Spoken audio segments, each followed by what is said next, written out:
Hi friends, welcome to my channel. तब चलते आज तृतीय श्रेणी गणित कौन सब क्वेश्चन रही हॉलिडे होमवर्क ताको भल भाव में बुझी नेबा। प्रथम क्वेश्चन रही 2 बा 3 अंक विशिष्ट 10टी संख्या लिखिबे अबाकस चित्र साहाय्य से गुडी को दर्शाइबे।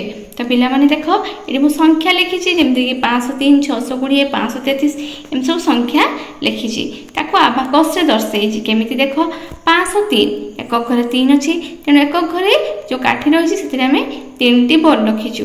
सेमती 10 घरे 0 अच्छी तेणु कौन सी बल ना से 7 घरे 5 अच्छी 5टी बल रखीचु। तो यहाँ हूँ आबाकस आम संख्या को कौन कर दर्शाइचु। पिला माने तमें एमती 10टी संख्या लिखि दर्शाई पार।